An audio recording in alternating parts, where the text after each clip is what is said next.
How many? 20 or like 18. Okay. Hi, I'm Ian. I don't know how I was introduced. So I'm going to introduce myself. I don't know what things about me said. I'm a graduate of the Health Sciences program, 2011. I don't know if you still know my batch, but that was my batch. And then I took up development studies after.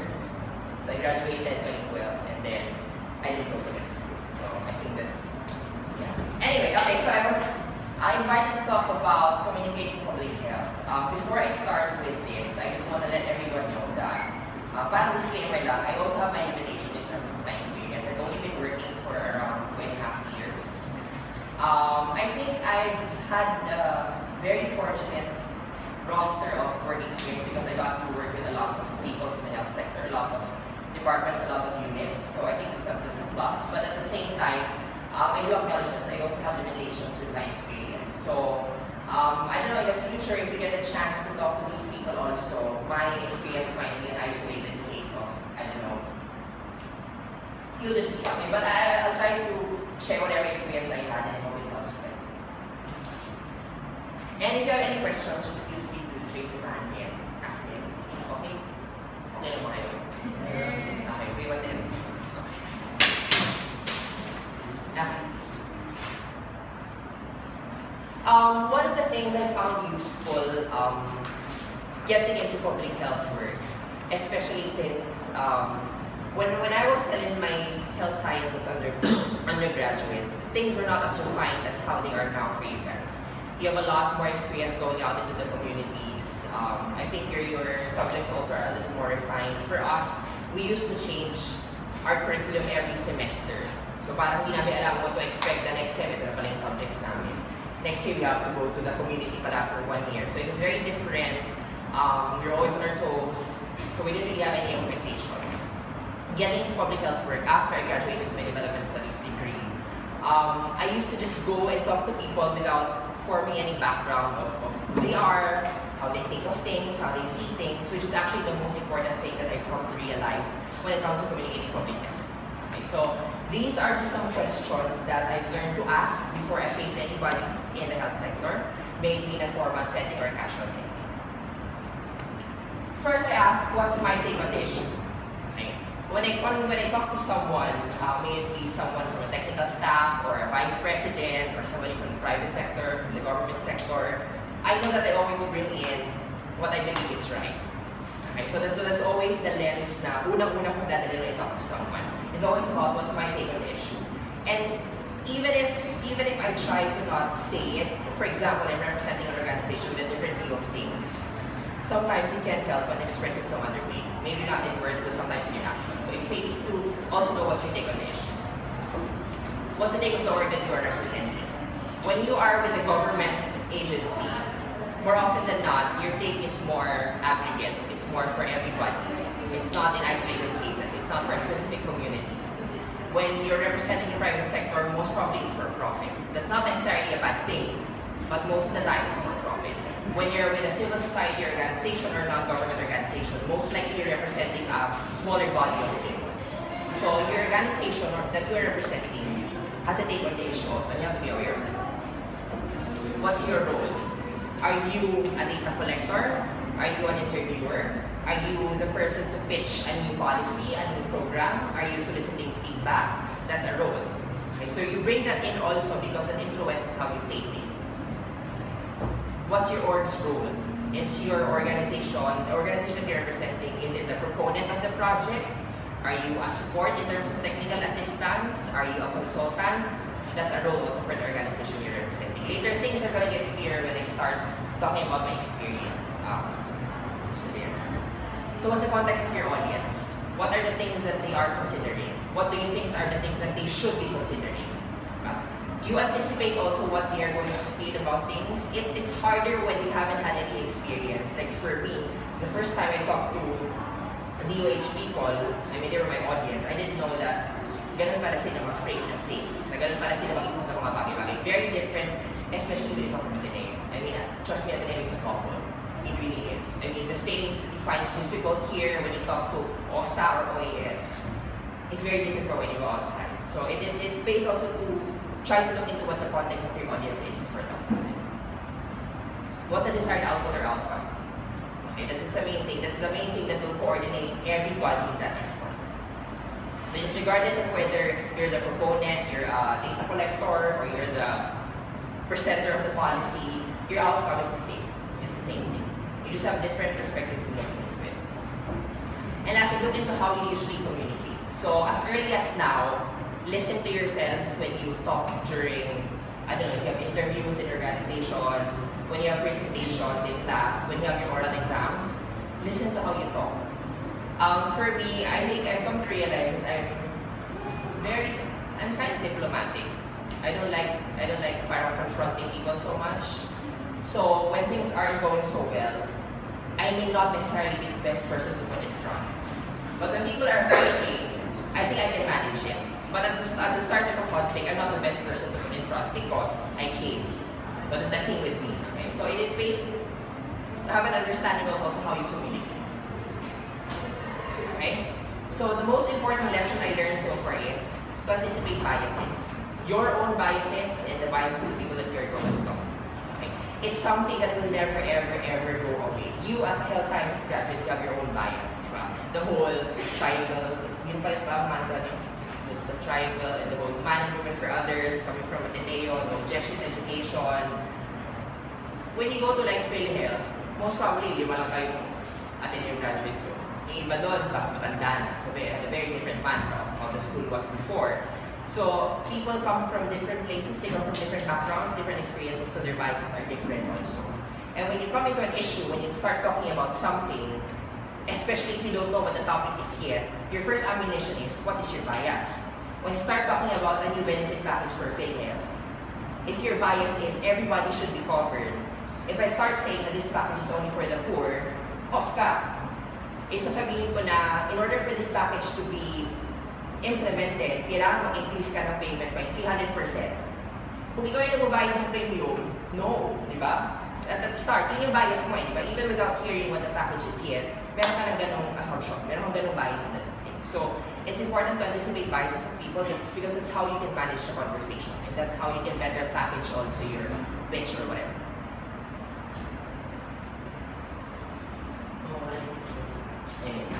Okay, so I'm going to talk about different sectors that I've gotten the chance to talk with, interact with, so ganun yung maging informed. Okay, so, I work for Children's Hour. It's an NGO, it's a fundraising NGO, and I was a resource deployment associate. So what I do is I raise funds. So I get money. So my job is like sales. I sell the advocacy of the organization. So I talk to different corporations, big corporations, the executive, because they're the ones who decide whether you're going to donate something to an organization or not. So for Children's Hour, we had three main advocacies: health, education, and child protection. Just remember that. I also work for META Philippines, Medicines Transparency Alliance Philippines. It's an international NGO, and their advocacy is transparency and ethics in medicines access. So it's everything from how pricey are the medicines now, or how effective are the medicines now, how true are the advertisements on TV. Totoo ba yung sinasabi ni Pacquiao na he's been taking that, I don't know what his brand is for how many years. It's bad. It's bad advertisement, but you know, that's what we advocated in META Philippines. So we talked to a lot of pharmaceutical companies, which was good for me because ako personally, I don't want to work with the corporate sector talaga, as hindi talaga kaya. But I knew that the pharmaceutical companies played a big role in the health sector. I mean, sa kanila talaga nagagaling yung drugs. They are the ones who have the money to research on how to create or develop new drugs. Hindi talaga yung may pera. So, it was important we had the pharmaceutical companies. But I didn't want to work for them. But I also wanted to find out how they work on things. So, it was actually a good job. So, there. So, I worked for Children's Hour and META Philippines. Here are some of the things I've come to realize in the private sector. They want immediate results. Okay, they always ask, where is my investment going? If I give you 5 million, what will happen to my 5 million? After 60 days, asa na yung 5 million ko? Okay, they're very, very specific with their investment. They want to see what you are producing, what service you are providing. Certainty is the name of the game. The riskier or the less tangible things are, the less appealing it is. when I was with Children's Hour, the easiest advocacy to sell was education because they can build classrooms. Within just 30 days, yung 2 million nila, it was 600,000 per classroom. So if they donate 1.2 million, that's two classrooms. So within 60 days, they already have picture taking with the classroom. And that's good for them because it's PR. I mean, it's a marketing strategy. At least that's how I see it. I mean, I don't think there's anything wrong with it, but it's not for me. One of the reasons why I left Children's Hour. But that's the truth about it. Education was the easiest to sell. Health was a little difficult to sell because our projects then were cleft palate surgical missions, and then you can sponsor like 2 kids for a brain surgery. So if you think about it, if I'm a private donor and I have like 5 million, and that's for health, that's 3 kids with brain tumor or something, and that's how many classrooms? 7, 8 classrooms. I'll choose the 8 classrooms. Because when I flaunt it, I can say I built 8 classrooms as opposed to I helped 2 kids. It's quantity. I mean, alam mo naman ethically, it's not comparable. The lives of the kids and the classroom is not comparable. But for them, the name of the game really is quantity. And you can't really fault them for it because sensitive issues sa kanila yung they have to see where their investment is going. They want to look at rules and regulations. Okay? Everything is procedural, everything is mechanistic, everything in their operations have costs. When I was in Beta Philippines, one of our biggest projects was advocating the Mexico City Principles. It was kind of a policy signed by the region where the Asia Pacific region.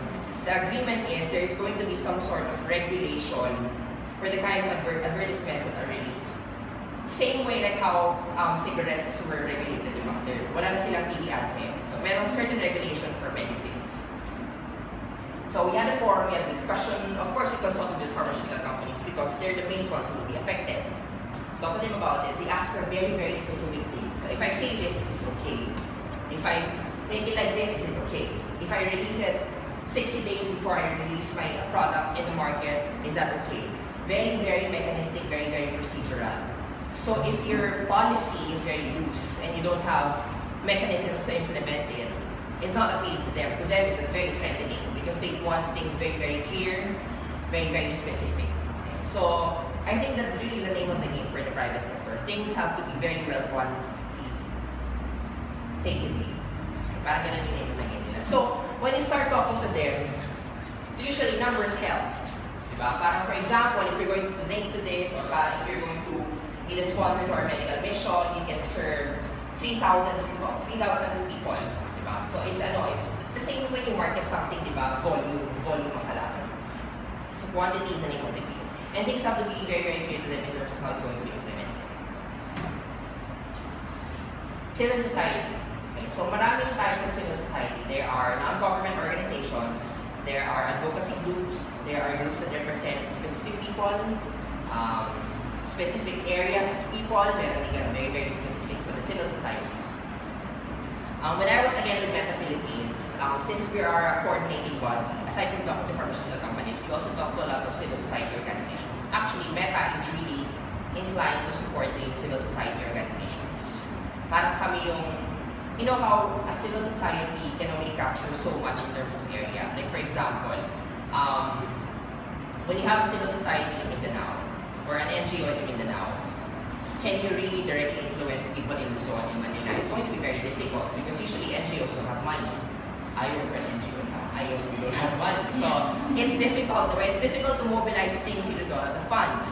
So for Meta, our added value is since we can assemble all the CSOs, we can leverage a greater volume of people with an advocacy to balance it out with the pharmaceutical companies. So that's how things went for us. So it was very crucial for us to represent well these NGOs, these advocacy organizations. Okay? So again, the name of the game for them is representation. First thing they ask, what good will this bring? Okay? For CSOs, it's important for things to be beneficial. That's what they stand for. In the same way that for private companies, it's important for them to keep track of their profit. For these NGOs, these CSOs, it's important for them to make sure that the people or the groups of people that they are representing actually benefit from what they are talking about. What is the issue addressing and how relevant is the issue to my advocacy? Alam niyo nangyari sa MDG ba? 2015 is the end of the Millennium Development Goals. After this year, it's done. And malayo tayo sa maternal health. Nag-fail tayo sa maternal health. So for example, you have this NGO 162 to 50. I don't know if tama yung isip ko. 52 is the target for MDG 2015. Diba? And at that time, when they were conceptualized, 162 yung MMR natin. So now that it increased, actually their relevance increased also. But come the end of 2015, what will they do? I mean, the whole 52 thing is just an arbitrary number. Unless it gets carried over to another set of, I don't know, MDGs or Sustainable Development Goals, which I think is the next thing. So for them, it's important to ask how relevant is this? When I am an NGO and my primary service, the primary service that I provide is for leptospirosis, I'm not going to involve myself with the RH bill.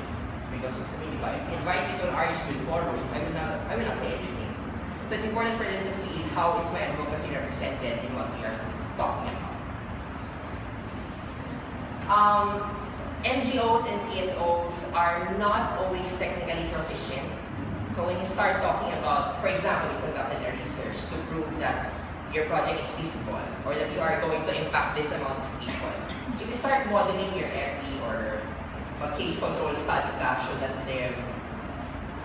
it doesn't click. It doesn't make so much sense. Not because it doesn't make sense, but that's just not how they see things. Like CSOs, they're not very technical. There are some na kaya nilang mag-read into technical stuff, research, policy papers. Of course, they have to because that's how they immerse themselves. But that's not really how they frame things. So it's not, they're not very technically proficient. But they do know how things translate to the ground because they are on the ground. So for example, you have a new benefit package for PhilHealth. Of course, di ba, hindi mo pwedeng sabihin na for cataract surgery, bibigyan mo lang 15,000. Diba? It's not an arbitrary number. You look into magkano ba talaga ang cataract surgery. So you have costing, you compute for everything, you compute the prevalence, or sa mga nag-MD na dito, prevalence, incidence, mortality, you look at those things. For them, they don't know it as mortality, but they can say, sa amin dalawa na mamatay every day. They can say it like that. Okay? They know how things translate in the ground, but they may not be able to express it technically. They also always bring for isolated circumstances. Like yung mga special cases na, oh, paano kung nakatira ako sa bundok tapos breach yung baby, breach yung leg. What do? I mean, if you're going to provide a package for mothers who give birth, you assume the normal, di ba? Because yun yung pinakamadalas mangyari. Most of the time, deliveries are normal. And most of the time, you assume or you hope that deliveries are done in actual facilities. So when I live in a mountain and it's a breech baby, it's out of bounds, di ba? Hindi mo na siya naisip sa policy mo, but for them, this happens. What do I tell my people? When they start asking for their benefit, do I just tell them, sorry, you're not covered? Di ba? For a person in the national government, medyo walang effect because that's 1 versus, 90 million people. But for them, that's 1 versus just 2,000. And it's possible that they see that person every day. Diba? So that's how they see things. They will fight to the death. They will fight to the death. As in, we had this stock taking project with the Department of Health. It's like we formed an inventory of what PhilHealth has done, what packages PhilHealth has provided, and what roadblocks PhilHealth encountered during the provision of the services. So experts from other countries were invited, and of course, all stakeholders in the country were invited. So there were NGOs, CSOs represented there. For the longest time, CSOs have been fighting for primary care. Yung mga outpatient, yung mga you don't have to be admitted in the hospital because malaking impact talaga primary care in the country. That was the primary conclusion of the external experts. Invest in primary care. The CSO representatives cried. As in they cried talaga. Because they feel like they won a battle. Because they've been trying to say it or fight for it for the longest time, pero wala silang support. Finally, they got the support. I mean, if you have someone from WHO tell the Philippines na invest in primary care, most likely the Philippines will follow. I mean, why invite them if you're not going to follow them? So it was a triumph for them. So they really will fight to the end. So when you talk to CSOs, medyo mas may heart when you talk about it. You know how it's important to put a face to the things that you do, to a service that you provide. It's important to put a face to it. yun ang approach for CSOs. Okay, and always highlight the good things that will happen when you start a program. That's important for them. Local government. So when I was in PhilHealth, I was a health policy fellow from USA, and my assignment was Office of the President, so I doubled as the technical staff of the President. So we talked with local health insurance officers. It's the PhilHealth of regions. Actually, PhilHealth of municipalities. So yung parang smaller units of PhilHealth. So parang sila yung local government ng PhilHealth. And then Centers for Health Development, they're the regional representatives of the Department of Health. I was a research assistant freelance for a PhilHealth study on PCV2, Primary Care Benefit 2. So the benefit package is about providing drugs not through the health center but through generic. So doon ako kunin yung patient yung medicine, not the health center anymore. So parang ganun yung arrangement. It was a pilot study. So when I was an RA, it was impact evaluation. So we were evaluating how well the program was being done. So we talked to a lot of health center staff, the doctor, the nurse, the midwives of the health center, because they direct the person to the drugstore. And then now my job with ICO, one of the packages we were part of the team of, or we were the consultants, was the development of the enhanced primary care benefit package. It's going to be released this February, so watch out. It's called Check Up. When we finished the package, of course, you consulted with the people who are going to implement it. So the people who were supposed to implement the check-up package are municipal health officers. So yung mga doctors that's mga RHU, even the ones in the mountains, you invited them, tell them, okay, this is our package, what do you think of it? How are you going to implement it? To them, it's all about implementation. That's their problem every day. For example, you have DOH vertical programs. You have your TB, you have your HIV, you have maraming programs. When you are managing that, you are not just talking about the clinical side of it. Finances of it, what do I procure, what do I buy? Yung chain mo, who do I distribute it to? Yung monitoring mo, how do I get information that the goods are actually provided to the people? Ilan yung natira? How do I get back to my inventory and recount my procurement for the next year? So for them, for the people in the local government, it's really about implementation. So the things that they ask are, how is this going to work? How will I make this work? Okay. There's always from experience there's always a reference to him, the person talking, because when you go to the local government, you have very few people. So most of the time, you multitask. So if you're paid for 2 jobs, for example, parang dalawa lang dapat yung task mo, when you're there in the local government, most of the time you do 4 or 5 things every day. So ang question niya talaga is, how else will I make this work? If you're going to add something that I need to implement, how do I make it work? Is it feasible for me? What ifs? They ask the what ifs, also the isolated terms, because smaller units select, so they also ask about isolated cases. And they ask, do I have to? They really ask that. Na parang, pwede bang hindi na lang? Can we just work with what we have right now and just push it aside for now? Okay? And that's not necessarily a bad thing, because you have to understand, in their context, they are doing a lot. So parang if you add something, medyo nakaka-overwhelm. I don't know if yung dito nag-DS na development studies. Now, we're taking it now. Sir Dylan. Okay. I think I got this from him. It was the one who termed it as this. Parang for LGUs, they are the kings of their own lands. Before, I used to view it as a bad thing. Na parang, so when I invite you, we can never reach a compromise because, diba, ikaw dapat masunod because you're the king of your own land. But now, come to realize, it's not necessarily a bad thing. They're kings of their own lands because they are kings of their own lands. I mean, they are the ones managing their units, they're the ones taking care of their patients. So if there's anyone best to ask about the conditions there, it's them. If there's anyone who can say that new policy cannot be implemented in my unit, it's them. They really are kings of their own lands. I think it just becomes problematic when pag ayaw nila mag-agree or they can't reach a compromise. But at the root of it, they really are kings of their own lands. Operationalization is very, very important. But at the same time, you have to be able to communicate flexibility. Okay? When you start talking about a program, or for example, you're going to intervene, you're going to check a program, you're going to ask help from them in implementing a new program, that's an add-on to their task list. So you operationalize that. You review, okay, so what do they do on a normal day? Where do I insert this? I mean, medyo ano na yun, drastic na yun, but you get what I mean. When you operationalize everything, and at the same time, you have to give room for flexibility. So when you talk to them, it's really always consultative. You should always sound like you're consulting with them. Are you okay with this? Are you okay with this? Okay. But of course, in the back of your head, you want them to do it, diba? Even yung bias point, you want them to implement what you do. But at the same time, you have to give room for flexibility. Okay? Surprisingly, local government people actually like partnering. They really like it. Because nga, dami nila ginagawa. So para for them, if I have a partner, I have extra hands to work on whatever I need to do. So partnerships are very important to them. So give room for flexibility.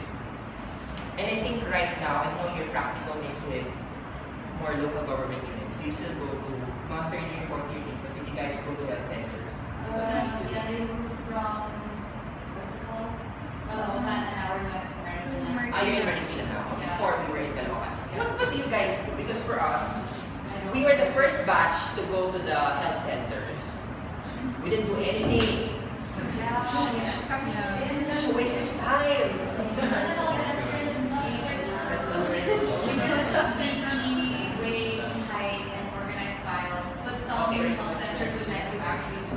Okay, so disclaimer lang ulit we're all outside here. I've been out of the program for 3 years. I know things have changed a lot right now. I have my beef with the program in terms of how I experienced it. Okay, I have beef with the program. There are things about it I don't like, but hindi ko naman siya gusto i-abolish. Hindi ko naman gusto mag-shift kayo lahat to other programs. I just have things I don't like about it. I mean, I think that's natural. Before, when we went to health centers, we were the first batch, we go there, it's embarrassing. Because they feed us, but they don't actually do anything.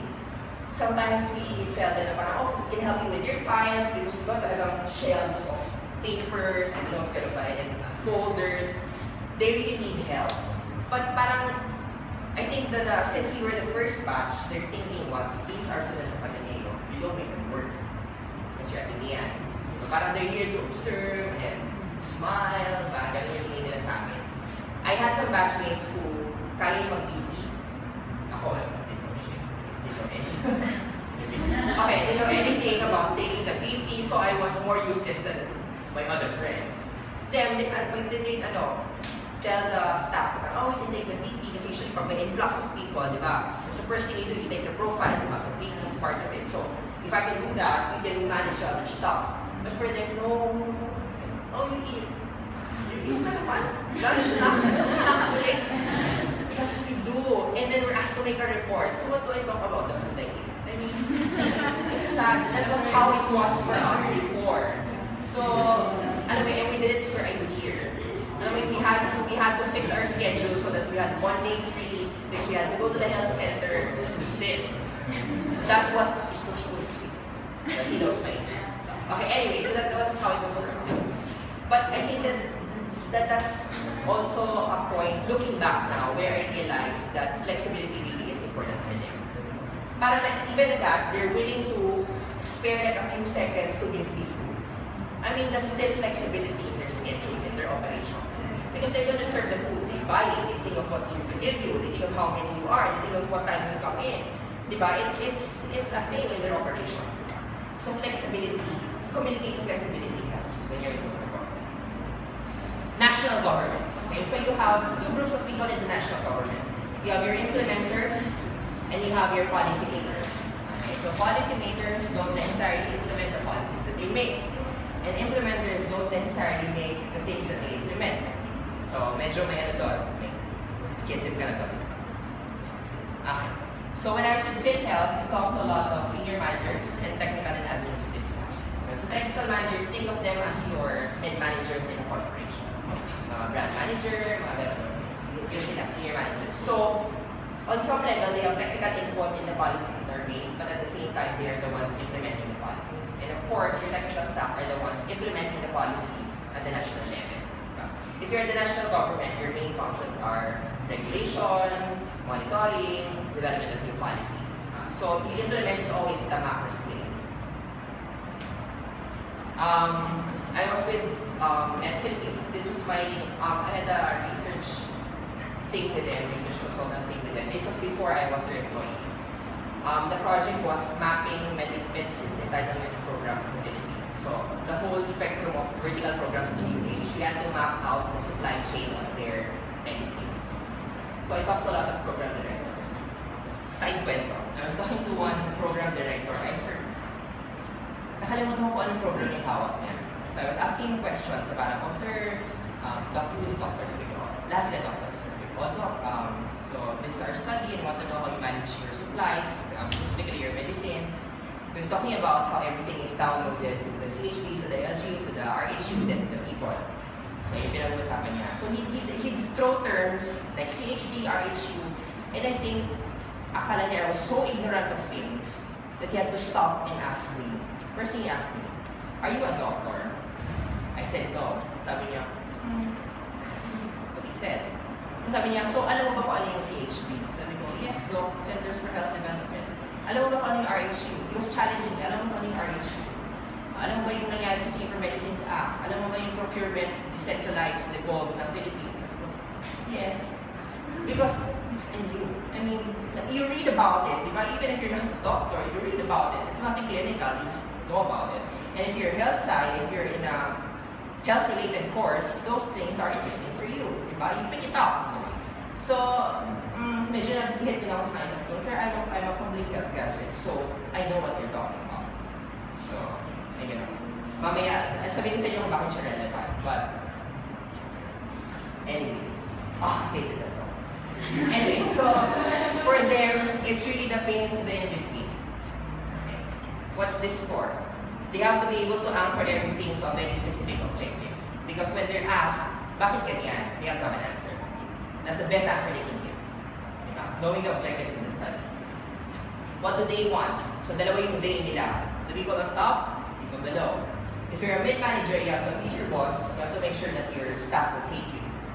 Right? So if I am, for example, I'm a manager at the Area Vice President Office of Philippines, I have to make sure that my operations boss is happy with what I'm doing. I have to make sure that the local health insurance officers are happy with what I'm asking them to do. But most of the time, iba yun. Iba yung expectations ng executives mo, iba yung expectations ng implementers mo. So it's painful for them also because if they don't appease their boss, they might lose their job. If they don't appease the people on the ground, they can't do their job. They get fired. So, diba, it's the pains of entity. That's how it is for them every day. They ask, how is this going to work? Because this is what I'm going to tell them. This is how we're going to do it. This is how I'm going to regulate your activities. This is how I'm going to monitor your activities. They always see things in relation to how they are now. But, so this is what we're doing now. And you're introducing a new program, a new package, a new intervention. Along these lines, how is it similar to how we're doing things right now and how different are things? How do I do it? Okay? Medyo proactive naman sila because hindi ko, wala naman silang choice. I mean, you have to do it. Diba? So, they have that naman, how do I do it? They ask for that. People who are implementing these things at the national level are not all of them are health people. When I was with PhilHealth, the departments assigned to me were HR, operations, IT, and one of the MDG packages, HIV/AIDS package. So that was assigned to me. So every time I talk to the benefits team for the HIV/AIDS package, things are very medical, very health, diba? Everything about parang, okay, in this area, ano ba yung HIV hotspots in the Philippines? Do you have facilities to provide services there? Since it's a hotspot, parang ganun the talk is always like that. When I go to IT, of course, what you try to make more efficient through IT are health-related operations, diba? So, for example, you have a patient, and then right now, when you write everything, the doctor writes everything, lahat ng the profile. So when you start introducing na parang everything is electronic medical records, you type everything in, diba? Your rationale is calculated. You have to make your services quicker so that you're able to serve more people. Thereby provide more services, better health outcomes, ganun ang movement mo. But for them, I don't know how to use a computer. We don't have internet. Ganun yung, that's how they see things, diba? They're not really health people, but they're working in a health institution. even HR, I was actually surprised because HR is really about the staff in the corporation and the staff at the local levels. Ang main issue namin parati before when I was with HR was, because in government, you can't just add a new position. Like for example, you need a doctor, hindi ka pwede mag-hire ka lang ng doctor. Diba? You have very limited slots for plantilla positions. Plantilla positions are regular people. So they get the benefits, they get the leaves, they get the whatever, they get tenure, they can never get fired. Okay? Which is weird because people feel like they can be fired. When in truth, if they have tenure because they're in plantilla positions, hindi sila ma-fire. But then again, I think around 70% of staff in PhilHealth are contractual. So 70% of the people who feel like they're going to get fired actually have valid feelings. Diba? But you don't differentiate, you don't ask them contractual. I mean, ang off naman yun, natatanongin ko siya, diba? So your assumption is, everyone has the same worries. Forgot what I was saying. Anyway, okay, so with HR, so yun yung main issue namin. For the health people, we need a doctor in this place. So find a way to hire a doctor. For HR, they really can't do anything about it. So they suggest other things. Maybe you can just add social health insurance officer 4. Mga ganon, mga different position, but same yung compensation, medyo same yung functions. But at the health perspective, alam mo na pag clinical, doctor talaga, or nurse talaga, or pharmacist talaga. But hindi pwedeng lay person kasi that endangers the lives of your patients. So, may ganun din difference when you start talking to people at that level. Everything is about fitting in the routine. So for them, when you start to innovate, it's unfamiliar. So they get threatened. The difference when you talk to, at least from experience, when you talk to LGUs, when you innovate, it's a positive ring to them because it can make things faster, quicker, ganun yung tingin nila. For them, when you introduce something new, something that I don't normally do, I adjust it to the national level, which is more difficult. If you give me a new monitoring tool, that's 40, 30, how many regions we have? We implement it in 13 regions and in 7,000 islands, diba? So it's different for them when you innovate. It's not that easy as, oh wow, bago to do it. So for them, if it's a form of innovation, even if it's positive, if it's unfamiliar, it can be threatening. So you have to make things familiar to them, parallel it with the things that they have been doing. Like for example, if this is how you monitor things, like for example, you talk to your ground people every 2 weeks. You call them every 2 weeks, ask for data. When you do something new, we talk about it that way also. Okay, gagawin natin, we're still going to talk to your ground people, but we're going to make it weekly. And then you can say that's easier for you because you have less data to manage. So you're still doing the same thing, but with less volume. So that's amazing there. So I get to do the same thing with less information, which makes it easier. I just have to make 2 more calls than I normally do, which is a good trade-off versus handling 2 weeks worth of data versus just an additional phone call for 1 week's worth of data. So for them, you have to make it again operational also. But kasi for the local government, operational meaning it has to be functional. But for them, operational, it has to be familiar. I have to be able to do it. Parang hindi ko na masyadong kailangan ng kasi for the local government, they get the parang, for example, when they implement a new policy, it's always attached with capacity building. So they have that luxury. Okay, there's going to be training. If they ask for training, they have to give me training because how the hell am I going to implement your policy? But for them, paglabas ng policy, go na yun. Wala ka ng training. Because ang expectation is, while the policy was being made, you were part of it. Dapat alam mo siya. Alam mo yung rationale why, bakit ganito yung coverage, bakit ganito yung areas, bakit ito yung selected pilot areas. So yun ang assumption sa kanila. So medyo mas may challenge with it. And couple that with having to appease the boss, appease the people on the ground, so you can't make mistakes. Kasi sa'yo, papasok lahat eh. So, ganun yung difficulties nila. So, you have to make it sound familiar to them by systematizing it in systems that they already know. Am I making sense? Okay, now we go to your national government people, policy and decision makers. Okay? So again, not all of them also are health people, not related people. Of course, you have your actuarian, actually, statistics, you have your MBA people, you have your policy people, you have your doctors and your nurses. So iba-iba rin talaga. But I think at a higher level, things even out. Like if I'm a statistician at the national government and I compute for the costs of a new benefit package, I know my health stuff. I understand prevalence, I understand incidence, because that's my basis for my computation. So things kind of even out at the higher level. So when I was in PhilHealth, we did talk to VPs, vice presidents, senior vice presidents, and of course the board. They're funny, the board. And then with IMO, we also talked to the vice presidents and senior vice presidents because, sige, so parang dry run. When you make a package in PhilHealth, when you benefit package, matagal siya. Kasi ideally, you compute for the prevalence of a disease. And then you cost out all the interventions of that disease.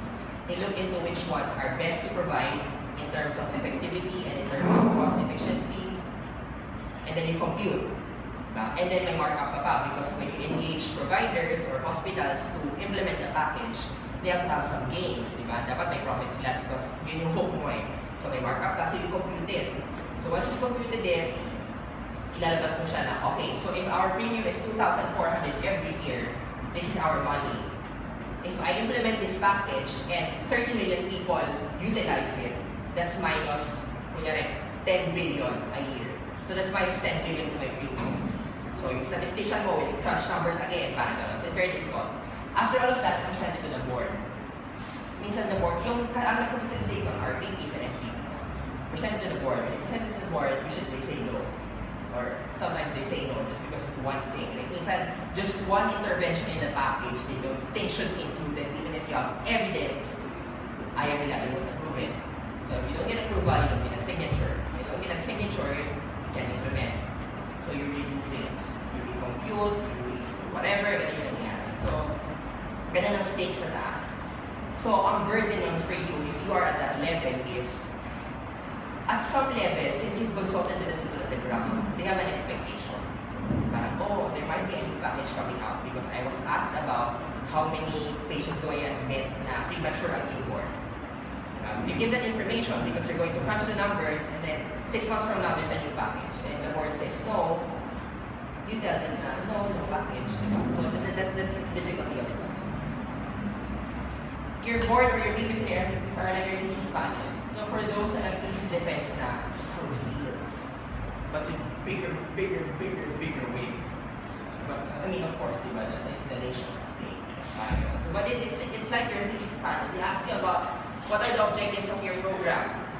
When you plan out, when you show them a communication plan for a new package or a launch plan, a dissemination plan, what do you want to achieve? Like how many people should have utilized it? What's the outcome? And that's what they ask. Results and outcomes that you're targeting. What data do you have? What's your implementation plan? Who are our stakeholders? And how much? Especially for me, much of my background is with health financing. So how much is always a question. It's always a question. Not just in terms of managing the project, but introducing a new package. So for them, it's very important because, for example, if you want to introduce a new package and in order for it to be implemented, you have to increase premium. The board signs it. They sign the parang, okay, next year, premium is 3,600. And they release it to media. The people are going to get mad at the president of PhilHealth, at the VP of PhilHealth. Some people are going to go to the local offices and rant, why do I have to pay 3,600? But you have a small catchment. If you're the president, the whole Philippines is mad at you. So it's made the bridge. So iba rin yung stakes kanila. So for them, it's important to be cautious of the things that I am signing, things that I am doing. They're the most technical of all, evidence-based. So actually, if you get to present evidence na parang, ito talaga yung prevalence in the country, so it's important for us to address it because we get to decrease the number of deaths by 70%, or we increase the quality of life by 65%. That has value to them because sabi ko nga, at the higher level, things kind of even out at the technical level. They understand it. Everything is macro. Everything is aggregate. I'm taking economics now, developing economics in UP. So parang I have a better understanding of what aggregate really is. Kasi parang when you think of aggregate, just think na parang it's the average. You have 100 people, yung middle, yung hanapin mo, the aggregate is like that. For example, if you introduce, sorry, my examples are already affiliate because that was my background. If, for example, you introduce a new package, and for example, normal delivery, for example, 90% of the time, normal ang delivery, 10% of the time, premature. I just made up the figures, baka yung percent yung class, 90%.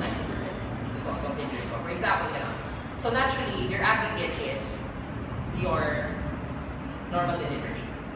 So your special interventions for premature newborns will not be covered. And most likely, those special cases have higher costs. So they're in a different aggregate sense. So for them, they look at the macro. It makes sense for them to approve a package for normal delivery because 90% of the mothers get benefit. Diba? So yun yung name of the game. Because for them, they also have limited funds. So they have to make sure that they're spending it wisely. Hindi ko alam kung meron sa inyo mga actives sa orgs, minimum activity, maximum impact. Hindi ko alam kung gano'n pa rin yung mantra nila. Gano'n pa rin yung mantra nila. Medyo gano'n din sa Philippines. Okay. Everything is very neat and impacted. But the fourth year people, those who have taken ethics, diba? Utilitarian is not the only ethical framework that they follow, diba? Ang daming iba. Can't, whatever. Basta ang daming iba. But for them, yun prevailing because what they really take care of is money. So, that's the conclusion. Everything is very bureaucratic. I thought before, when the VP approves it, goods na. Di ba pala, may VP ka pa, may SVP ka pa, may president ka pa, may head executive assistant ka pa, may president ka pa, and have your board. Sobrang dami ko pala niya. Akala ko, goods na kami kung kayo yung vice president. No. Ang dami ko pala niya. So, minsan, bosses ang bosses, mga bosses. They're very bureaucratic. The same way that your technical staff are very obedient to their bosses. Bosses are also very obedient to their bosses. Like that. So, when it comes to talking to them, how you present your thesis, it's how it feels, that's how it works. And that's what works for them also. And you have to always be ready to argue. You have to defend your post. I mean, I think if there's anyone in the different sectors that you can really argue with, it's the national government. They won't necessarily listen to you, but you can argue. Because at that level, your role really is to discuss, to debate, to filter, to refine your policy. So if you don't talk about it, it's not going to improve. So that's really the name of the game there. It's all about the discussion. So you have to know you're bringing the guns if you're, kung ano-ano, if you get to be a doctor, ilabas niya lahat na ammunition or your FE frameworks and works. General public. I think Ines is going to talk more about this, but I just have a few experience also. Our PCD impact evaluation when we piloted the package. So we talked to package beneficiaries. I think this was released online or in the newspaper, so I think it's okay for me to say it. As a pilot implementation of the package, initially they only had 20 beneficiaries because they filtered the eligible ones. So 20 lang yung beneficiaries in Pateros. Pateros is the pilot site. When it was implemented, the number of people who initially availed of the package was 5. We continue until the 3rd, the 4th, the 5th availment was 1. By the time we were studying it, wala na nag-avail. So when we went to Generica, so when was the last time somebody got their drugs? Can't even remember. Kasi sobrang tagal na. So what we did was we talked to these people, the ones who were eligible and the ones who were not eligible but who could have benefited from the package. So we talked to them also. What's this about? Very, well, at least from experience, very speculative, skeptical sila, especially when you say that you are from the government. Kasi parang usually their experience is, the government usually asks information from me but it doesn't translate to anything. So parang why else do I share the experience, what I know? So they ask what's it about. It's always in reference to, in my case, it's like this. Or sometimes, in the case of my sister, or minsan, lola ko nga dati ganito eh. They always talk from experience, may it be their own personal experience or an experience of somebody else that they can bring in just to bring in a point. Ganun sila. What's in it for me? Of course, if you're part of the citizen, if the government talks to you, you expect for benefit because the government is supposed to serve you. So it's a valid question. Which becomes difficult if, for example, you tell them na For one, hindi pa approve yung package, hindi pa sure na mag-run yung policy, or second, ma'am, hindi po kayo covered. It's heartbreaking for them. They do suggest things, and they always recall the past time they were taught. I mean, pag kinahulog sila ng government even 2 years ago, when you talk to them now, they remember it, and they talk about it. Parang, oh, tinanong na ako din ma'am, 2 years ago, college pa lang ako. For sure, iba ba yun? So, they do remember those things.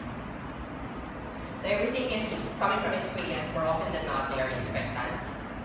They listen, but they also argue. Because for them, they don't really represent anybody else other than themselves and their families. And if you think about it, if everything is taken in aggregate, how you represent yourself when you're given the chance is crucial. Because it's the only chance you can be heard. Di ba? Because if it's 100 people all the time, meron palaging one person who will not be taken into account. Palaging may ganun.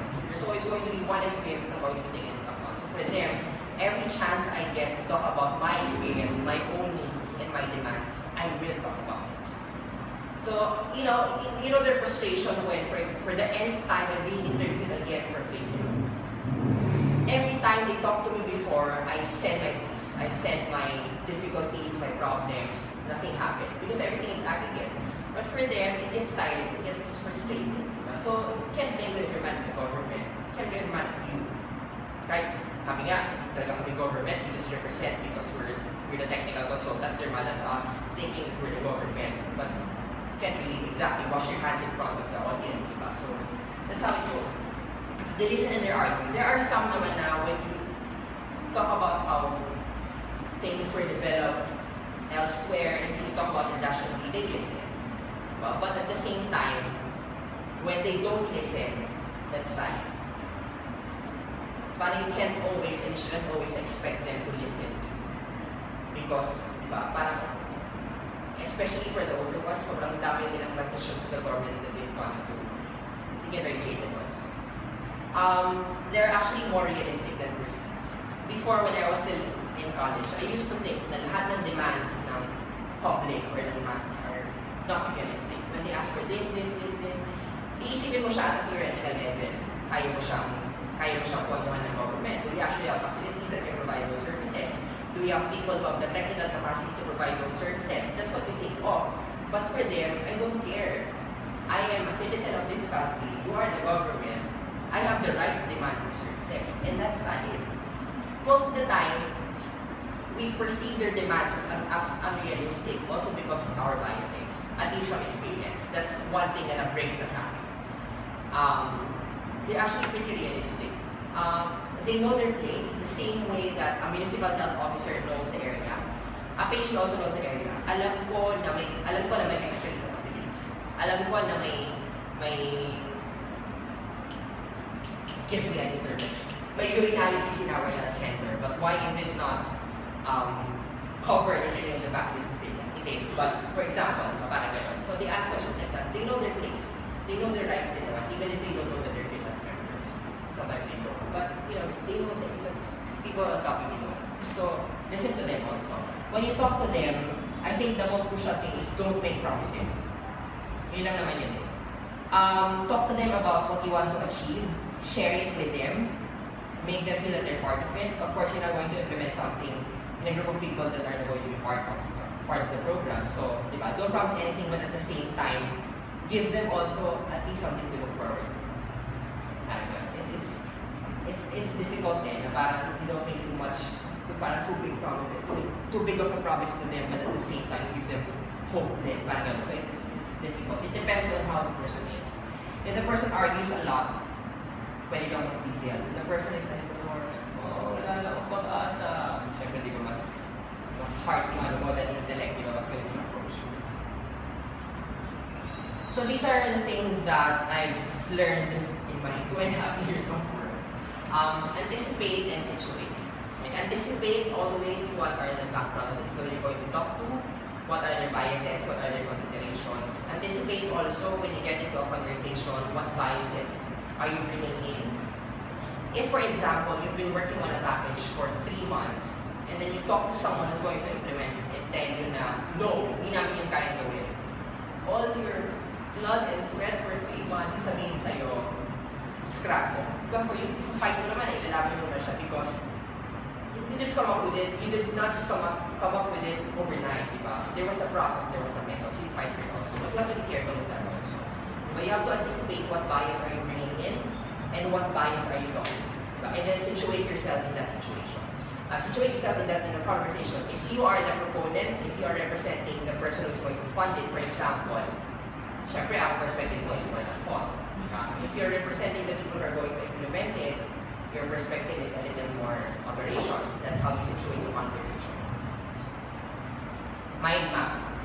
Okay? So for example, when you go to a meeting and then it's a big round table, know who the people are there, and then anticipate who's going to say what and how the conversation is going to run.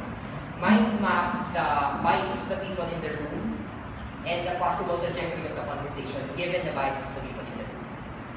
It takes some getting used to, but I think in Ateneo naman, org life is very, very vibrant. So you get to experience a lot of org activities. It's a lot like that, but just multiply it by bigger and bigger scale. But mind map, it helps. Think and feel. Okay? Don't always talk about numbers. Talk about numbers with the right people. For example, if you have a benefit, if you have a mother about to give birth, you don't talk about, 90% po naman natin kasi so medical intervention. Diba? Parang diba, if you find the right people, then ang pagsasabihan mo na, big learning for you. You know how they say na when you've been working for a long time in the government, you get jaded? People are not always jaded. Sometimes they're just stuck in routine. And it's different. At least from what I've experienced, when you say that a person is jaded, some of the beliefs of that person or aspirations of that person has been, parang na-compromise na siya. Parang medyo hindi na siya nag-hope. Parang, okay, this is just really how things are. When you're stuck in routine, sometimes you just preoccupied. You still believe in the Philippine health sector. You still have advocacies for maternal health. But you just have a lot of papers to sign, you just have a lot of data to encode. That's different. So when you talk to them, the motivation is different also. The approach is different also. For this one, if you get to, it's difficult to identify, especially if you're not with them a lot. But for me, kasi parang I was in the building for 10 months, so I got to talk to a lot of people. So I was able to identify who were the ones who were jaded, who were the ones who were just stuck in routine. So the approach is very different. For the ones who are stuck in routine, you just remind them of things. Yung mga fluff, mga division, parang bawat Pilipino miyembro that works. For the jaded, don't care about bawat Pilipino miyembro. I mean, I'm done, parang gano'n. So the approach is very different. Diba? It's more of, we can make it work. It will work this way. Very mechanical. Just make it work, parang gano'n. The motivation is different. So that's how you converse with them also. Okay. I think, siguro ang last na lang ang masasabi sa inyo is be cautious of what you're doing here in school because a lot of it is actually kind of the same when you go outside. Yung like, hindi ko alam kung ma-politics pa yung org nyo or something like that. At some level, you experience all of that here in school. But when you get to work, blow up lang siya. So parang be cautious also of how you are with your leaders, how you are as a leader, how you listen, how you talk during oral exams. Sobrang helpful ng oral exams. So listen to yourself, parang learn about your communication skills, strategies also, and biases as early as now. And then bring that in. Even if kung mag-med pa kayo ulit. So, there. I hope this helped and thank you.